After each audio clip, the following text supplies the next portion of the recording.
오늘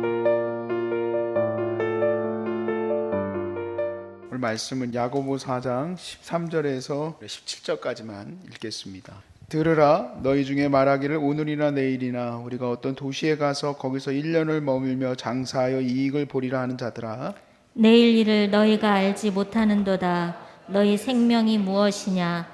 너희는 잠깐 보이다가 없어지는 안개니라. 너희가 도리어 말하기를 주의 뜻이면 우리가 살기도 하고 이것이나 저것을 하리라 할 것이거늘 이제도 너희가 허탄한 자랑을 하니 그러한 자랑은 다 악한 것이라. 다 함께 그러므로 사람이 선을 행할 줄 알고도 행하지 아니하면 죄니라. 아멘. 사도 바울은 말세의 때에는 고통하는 때가 온다라고 얘기했어요. 말세의 때에 고통하는 때가 오는데 왜 고통하는 때가 오냐? 사람들이 자기를 사랑하기 때문이다. 자기 사랑에서 고통의 때가 이르라는 거예요. 과거 여러분 우리가 참 어려운 시간들을 겪어왔습니다. 제가 여기 말씀 전하면서 우리나라가 34번째로 선진국가에 들어섰습니다. 아무 감흥도 없어요. 그렇죠? 선진국 들어갈 때 무슨 뭐 빵빠레라도 울리고 테헤란로에 옛날에 전두환 시대 때처럼 뭐 부대라도 이끌고 가야 이게 뭐가 지나가나 보다 하는지, 그냥 우리는 여전히 여기서 지금 다 암 투명하고 있고 그렇게 가고 있습니다. 뭐 바뀐 거 없는 것 같아요.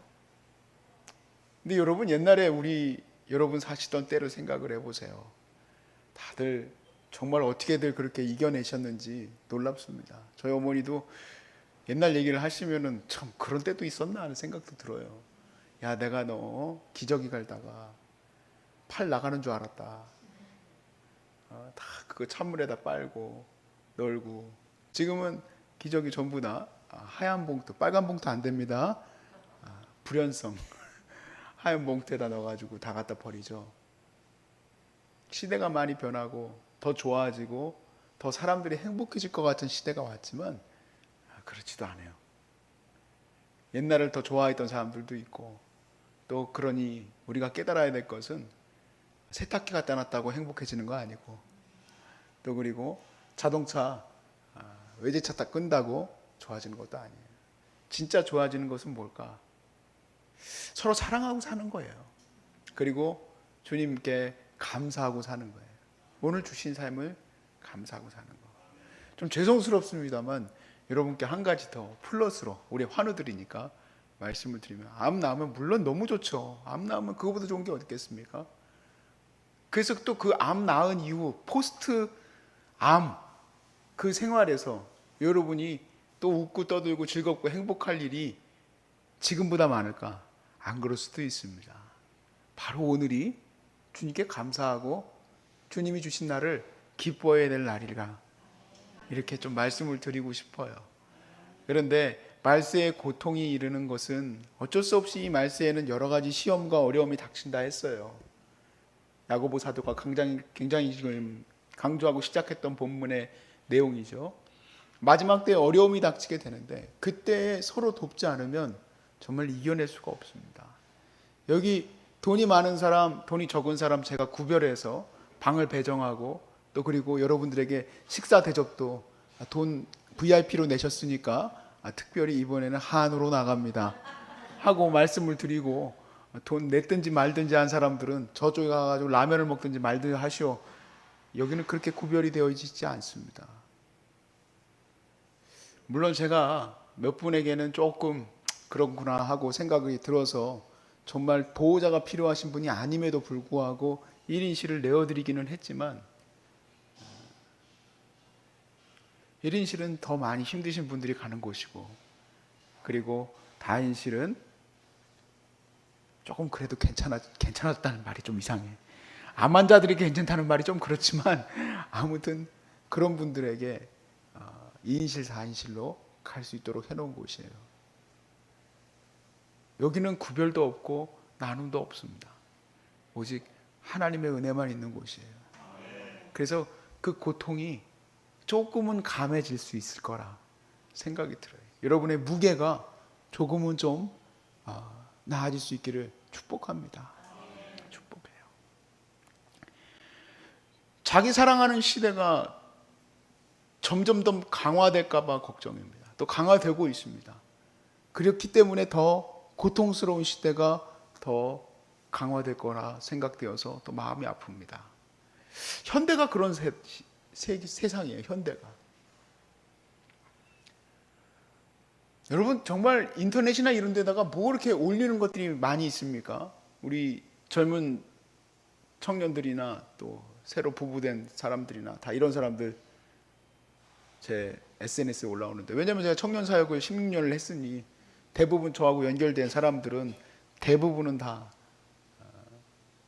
청년들이에요. 그러다 보니까 이제 젊은 부부들이 많은데, 근데 올리는 게 되게 재미가 없어. 다 뭐냐면 어디 호텔 가서 놓은 거 찍어서 올리고, 또 그리고 뭐 맛있는 거 먹었다고 이렇게 올리는데 보니까 다 암에 걸릴 것들밖에 없어.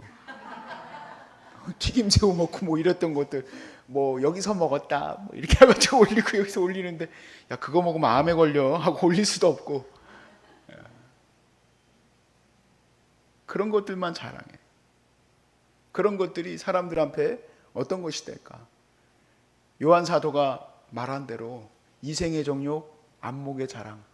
이생의 정욕을 불태우고 안목의 자랑을 일삼으니 마음속에 사람을 돕고 사람을 세우고자 하는 마음이 요만큼 자리 잡을 수 있을까? 없어요. 그렇게가 어려워. 참 어렵고 힘든 사람들이 세상에 넘쳐나고 너무너무 힘든 시대가 왔는데, 하나님은 이럴 때 더 주의 손길을 더 바삐 움직이셔야 되는데, 더 바삐 움직이셔야 돼. 너무 많은 자들을 구원할 때가 왔으니까. 대추수의 때와 고난의 때는 상관관계가 있어요. 그런데 교회가 정신 못 차리고 다 같이 SNS에다가 어디 놀러 갔던 거 올리고, 암에 걸릴 것 같다가 올리고 그러고 있으면 별로 좋은 거는 아닙니다. 좋은 거는 아니에요. 저는요, 확신하는 게 하나 있습니다. 마음의 병을 고치는 뭐 우울증이라든지 심리적인 문제라든지 그 병을 고치는 것과 또 우리 육체의 병을 고치는 거에 있어서 출입구가 있는데, 그 시작점이죠. 시작점은 감사의 삶에서 있는 거예요. 만족의 삶, 감사의 삶에서부터 비롯되어지는 거예요. 감사하지 않고서 암 고친다? 불가능하다 생각해요. 저는 불가능해요. 감사해야 돼. 오늘 주신 삶을 감사하고 하나님께 예배하고 즐거워하는 이 예배가, 제가 여러분에게 핵심이라고 말씀을 드렸지만, 예배 하루 2번씩 드리면 뭐합니까? 전혀 마음에 감사가 없는데 어떻게 예배를 드립니까? 마음의 만족과 행복과 그런 것들이 내 안에서, 하나님 특이하게도 그런 것들이 내 안에 면역을 올리는 걸로 만들어 놨어요. 근데 그런 것들이 없는데 어떻게 할 수 있습니까? 비록 지금 여러분 누구보다도 힘들고 어렵겠지만 힘내십시오. 그리고 힘드시겠지만 감사의 마음이 마음속에서부터 나올 수 있기를 축복합니다. 오늘 야고보 사도가 13절에서 14절에 이렇게 얘기합니다. 들으나 너희 중에 말하기를 오늘이나 내일이나 우리가 어떤 도시에 가서 거기서 1년을 머물며 장사하여 이익을 보리라 하는 자들아, 내일 일을 너희가 알지 못하는도다. 너희 생명이 무엇이냐? 너희는 잠깐 보이다가 없어지는 안개니라. 내일 뭘 자랑하겠습니까? 예? 여러분 암에 걸리기 전에 자랑했던 것들 한번 생각해 보세요. 자녀들 자랑할 게 있겠습니까? 물론 자랑이 되죠. 자녀가 잘 되면 자랑이 됩니다. 좋은 집, 남편이 잘 돼가지고 좋은 집으로 이사해도 그것도 자랑이 되죠.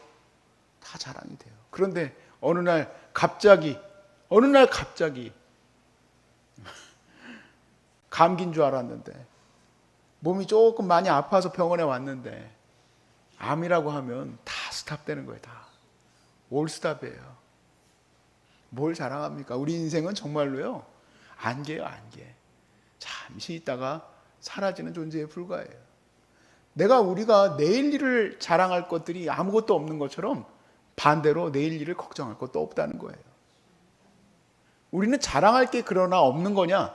아닙니다. 자랑할 게 있습니다. 무엇을 자랑할까요? 하나님을 자랑합니다. 하나님 자랑하는 게 뭔지 말씀을 좀 드릴게요. 로마서 15장 17절에 19절 한번 찾아보겠습니다.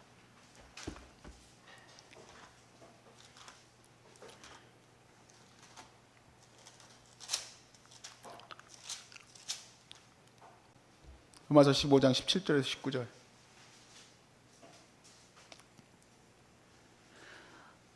그러므로 내가 그리스도 예수 안에서 하나님의 일에 대하여 자랑하는 것이 있거니와 그리스도께서 이방인들을 순종하게 하기 위하여 나를 통하여 역사하신 것 외에는 내가 감히 말하지 아니하노라. 그 일은 말과 행위로 표적과 기사의 능력으로 성령의 능력으로 이루어졌으며 그래 내가 예루살렘으로부터 두루 행하여 일루리곤까지 그리스도의 복음을 편만하게 전하였노라. 아멘. 바울의 자랑은 하나님의 나타나심, 복음의 역사, 복음의 히스토리, 복음의 흔적들, 그것들을 자랑한다는 거예요. 지금도 목회의 성공에 대한 과도 있습니다. 풀러 같은 데는 그런 과를 만들었던 사람도 있어요. 그래서 그게 이제 부흥과 관련하여서 교회가 이제 막 성장하는 거, 자연적 성장, 무슨 성장, 성장 해가지고 많이들 세미나도 가고 찾아가기도 하고 공부도 하고 그렇습니다.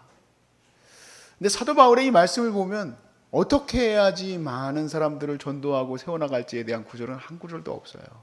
오히려 하나님의 나타나심, 하나님의 표적과 기사와 하나님의 은혜예요. 하나님의 은혜. 소중한 사람들에서 어떻게 해야 우리가 아마누를 돌보고 사랑하고 섬기고 이렇게 하는 이런 멋진 곳을 만들 수 있겠습니까? 책으로 내라면 만들 수 있겠죠. 뭐든지. 그렇지만 저도 자랑할 것은 여러분이 이렇게 암에 걸려서 어려움에도 불구하고 예배하고 있는 것이 저의 자랑이에요. 제 자랑은 여기가 정말 무료로 운영됨에도 불구하고 우리 조리사님들도 그런 얘기를 하지만 우리 자부심이 있다는 거예요. 식자재와 이런 것들에 대해서 최고의 것으로 여러분과 함께 나눌 수 있는 것도 자랑이에요. 그게 왜 자랑이냐면 하나님이 공급하시는 거기 때문에 그래서 하나님이 공급하시는 것이기 때문에 여러분이 매일을 감사하고 예배하고 찬양하는 것 어떻게 보면은 엄청난 일이에요. 불가능한 일일 수도 있습니다. 근데 그 일이 여기에서 365일 쉬지 않고 일어난다는 것이 우리의 자랑입니다. 제가 여기에 시설들을 막 어떻게 뻥치기 해가지고 올릴 마음도 없고 그럴 것도 없습니다. 그러나 다만 저희들의 페이스북이나 이런 데다 올리는 것은 여러분의 행복한 감사의 모습들을 올리기를 저는 기뻐합니다. 여러분들의 간증을 통하여서 하나님 앞에 나오신 그 은혜들을 나누는 것을 저는 기뻐합니다.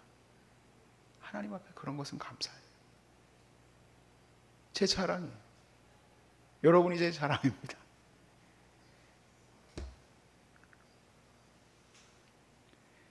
결국 주님을 자랑한다는 것은 하나님을 자랑하겠다. 내가 내 삶에서 하나님을 자랑하겠다는 것은 하나님의 일하심을 자랑한다는 거예요. 오늘도 여러분 하나님의 일하심으로 오늘 여기서 예배하는 것 아닙니까? 하나님의 일하심으로. 여기 야고보 사도도 그렇게 얘기해요. 잘못된 부분에 대한 신앙의 잘못된 자랑에 대해서 얘기하는 것인데 15절에 너희가 도리어 말하기를 주의 뜻이면 우리가 살기도 하고 이것도 저것도 하리라 할 것이다. 그렇게 말하지 하나님이 하셔서 이렇게도 했고 우리가 집도 60평으로 올렸고 70평으로 올렸고 하나님이 하셔서 그랬다고 한다 이 얘기예요. 그거 허탄한 자랑이라 이 얘기죠. 허탄한 자랑. 하나님의 일하심은 바로 사람 구원의 역사에서 나타나는 거지 그런 물건 하나 더 좋은 거 샀다고 하나님 앞에 자랑할 것입니까? 아니죠. 이제 말을 다 들었으니 17절 말씀을 통해서 마칠까 합니다. 그러므로 사람이 선을 행할 줄 알고도 행하지 않으면 죄니라. 하나님 자랑하고 삽시다. 하나님 자랑하고 사시고 우리는 이 말세에 대추수의 시대가 왔음을 깨달아야 됩니다. 많은 사람이 어려움과 고통 속에 괴로워하는 시대가 왔으니 우리는 그들을 향하여 바삐 움직이시는 하나님의 손길에 손이 되어드려야 돼요. 하나님의 발이 되어드려야 돼요. 하나님의 정말 종처럼 힘을 다하여서 이 시대를 이끌어가야 됩니다. 너무 감당할 일이 많습니다. 너무 할 일이 많아요. 저도 제 몸을 분신술을 써서 몇 개 제가 생각하고 있는 것들을 몇 개 하고 싶기는 한데 지금은 여러분 것만 해도 조금 빡십니다. 여러분 것만 해도 빡셔요. 하나님이 누군가에게 맡기시겠지. 그래서 사명 감당하다 보면 누군가에게는 큰 마음 주셔서 또 이렇게 우리 소중한 사람들과 같이 함께 이런 사역들을 감당해 나가겠지 라는 생각이 들어요. 여러분 힘내십시오. 여러분 할 일이 많습니다. 감당해야 될 게 너무 많아요. 시대가 점점 어려워지고 있으니 할 일이 많습니다.